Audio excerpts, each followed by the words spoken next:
Chaitanya out of the box fight చేస్తున్నాడా? దర్శకుడు angle వరకు లైన్ ఓకే, చైతు యాంగిల్లో కంటెంట్ సింకబులేనా?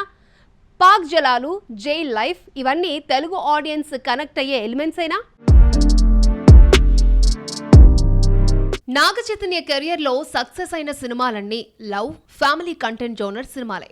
ఈ జోనర్ను దాటి చేసిన సినిమాలు ఆడిన దాఖలాలు మనం చూడలేదు. కాకపోతే కంటెంట్ బాగుంటే అవుట్ ఆఫ్ ది బాక్స్ కు వెళ్లి సినిమాలు చేయాలని ఎప్పటి నుంచో చూస్తున్నాడు. ఇలాంటి టైంలో తండేల్తో అటువైపుగా అడుగులు వేశాడు. అయితే అది చైతుకు యాప్ స్టోరీ అయినా అనే మాటలు వినిపిస్తున్నాయి. కార్తికేయ 2తో పాన్ ఇండియా హిట్ కొట్టిన దర్శకుడు చందు మొండేటి గీతా ఆర్ట్స్ తో కలిసి చేస్తున్న ఈ ప్రాజెక్ట్ పాన్ ఇండియా సినిమాగానే తీస్తున్నారు.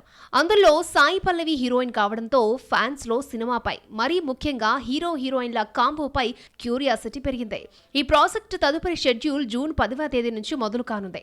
రామోజీ ఫిల్మ్ సిటీలో కొన్ని సన్నివేశాల చిత్రీకరణ తర్వాత శ్రీకాకుళంలో మరిన్ని సన్నివేశాలు చిత్రీకరించనున్నారు. తండేల్ విషయంలో ట్రేడ్ వర్గాలు కొంతవరకు కన్ఫ్యూజన్ లో ఉన్నట్లు తెలుస్తోంది. దానికి రీజన్ సముద్ర జలాలు, పాకిస్తాన్ లో ఖైదీ తరహా అంశాలు మన ప్రేక్షకులకు ఎంతవరకు నచ్చుతాయి? చైతు ఆ తరహా సినిమాలకు సెట్ అయ్యే హీరో మెటీరియలేనా అనే మాటలు వినిపిస్తున్నాయి. At the same time Telugu makers తీసిన సీతారామం చిత్రంలోనూ ఇదే తరహాలో పాకిస్తాన్ జైలు బ్యాక్ డ్రాప్ వరకు వచ్చింది.